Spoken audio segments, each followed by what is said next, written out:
Hello Ian Gadget fans, and welcome to my review on the iPad 3. I hope you enjoy it, and I'll see you on the next Ian's Gadget YouTube video. I'll see you soon. Please enjoy my review on the iPad 3 and subscribe if you enjoy it. Thanks very much. Hello and welcome to Ian's Gadgets. This is my second video. It's going to be a review on my iPad 3 just here, which I've got in white. We're going to start off by letting you know the features that are in the iPad 3, comparing some of the facts and figures to the iPad 2, and then we're going to turn the iPad on and we're going to have a look at the software and the apps and the settings that we've all got. Right, on the iPad 3 we have a Retina display which has 4 times more pixels than the iPad 2, which some of you may have at home, you may not have, depends. It has a 2048 by 15036 resolution, packed into this size screen. It has an A5X quad-core graphics card inside. You can have 10 hours of battery life, which is really useful if you're working or taking pictures or watching movies or talking to friends through a software on there called iMessage. It has a 5 megapixel camera. We've got one on the front, and as usual with Apple products we've got one on the back just there. We've also got a 1080p HD video recorder built in as well, so you can record your videos in stunning high definition. And with the iPad 3 the prices range from £399 to £659. All that information is of course available on Apple's website at www.apple.com/iPad/features, and I'll put the link in the description box below, so you can click on that quite easily and it takes you if you're interested in buying a brand new iPad. So let's turn the iPad 3 on. Of course we get the usual Apple logo as the product wakes itself up from being in sleep mode, and just a quick video if I can open the box. Inside the box you get a little instruction manual pack detailing all your instructions and quick start guides. You get a USB lead, and you get a plug, which I am using at the moment. It's plugged into my plug socket. So that's the box that you get with your iPad, and I believe my iPad has just turned itself on, so we will have a look. You've got the usual start screen where you get to slide to unlock it, and if you tap, it's gone off, if you tap this button down here, you get on your home page a gallery of all the pictures you've taken and stored on the device. So let's unlock it. You've got apps already built into the system. You've got iMessage, a way of talking to friends. You've got a calendar to keep you up to date on diary entries and everything. You've got notes. You've got reminders. You've got maps. You've got YouTube. You've got videos. You've got contacts. You've got Game Center. You've got iTunes. You've got your App Store. You've got FaceTime. You've got your camera. You've got Photo Booth, which is quite cool. It uses your camera on your screen, and you're able to look at the thermal imaging camera and the normal, and if you twirl things around and squeeze things together, it's quite cool really. Zoomed in on that one. So let's come out of that. Now with iOS 5, this is running iOS 5.1.1, which was released today, the 9th of May. It's just really a security update and everything that Apple needs to update their settings with. You've also got Newsstand, which means you can have your magazines and your newspapers if you're into reading that. I'm going to have a quick look at the calendar.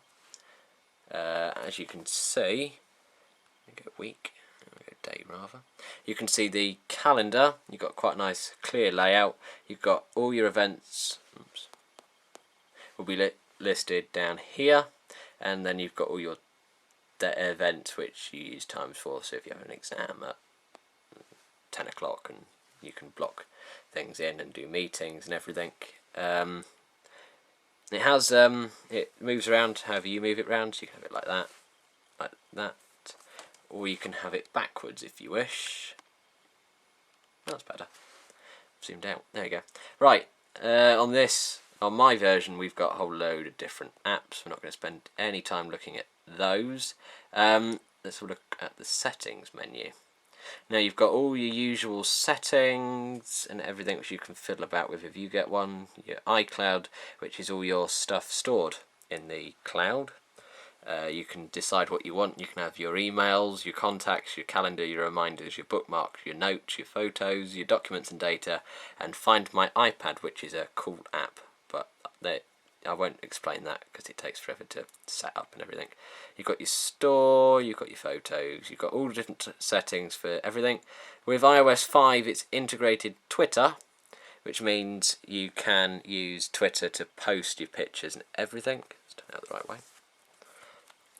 You've got your music, Safari, Mail, Photos and Music all along your taskbar at the bottom, which you can easily add to. If I decide I want my camera there, I can add that there like that, or I can take it back. You've got FaceTime, you've got Game Center, Maps, iMessage, all your usual stuff that you get with Apple. It's quite a nice layout. It's a little bit heavier if you've held the iPad 2. I have in an Apple store. It's a little bit heavier and becomes quite heavy when you're making your game, when you're playing your game, sorry, and watching your movies. But you're able to buy a case, which I have, which will be another review on a different day, not today. Which you're also able to put it in the case and do bits and pieces with it.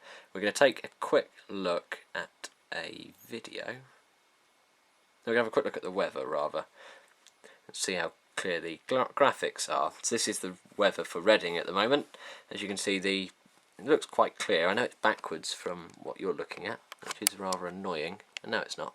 It is. You can see it because I've got my screen backwards. It hasn't flipped all the way.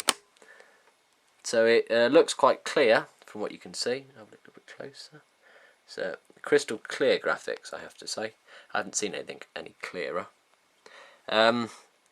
So you've got your videos and all you can put in there, and the App Store, which I quite like looking around because it looks like the version you have on your home computer if you use iTunes, which you will if you have one of these, and quite easy to purchase an app, and you can tell whether they're compatible with iPods and iPhone because they've got a little plus next in the price box. So for example, this Scribbled Nuts Remix is available for both, and Puzzle Games Crossword is available for both, and Apple have different sections for different apps. If I decide I want an app on cooking, for example, I get given apps that involve recipes, for example Jamie Oliver's Food Guide there. You've got Gardener's World for vegetarians, you've got a Good Food magazine you can have, you've got Hello Cupcakes, you've got your shopping down the bottom. It's all quite nicely laid out in the store. Of course, down the bottom, don't know if you can see, you've got Genius, which looks at the apps you've purchased and gives you examples. You've got the top charts, you've got the categories, you've got your purchase list, and of course you've got your updates when your apps do need updating, which they will, as they're already updating apps already for iOS 5 to make all the graphics crystal clear on them. Another cool feature which you've got on the iPod is the remote. It's trying to connect to my iTunes library, which isn't open, so it won't work, but it just looks like the iTunes you've got on your home computer, just in a tablet form.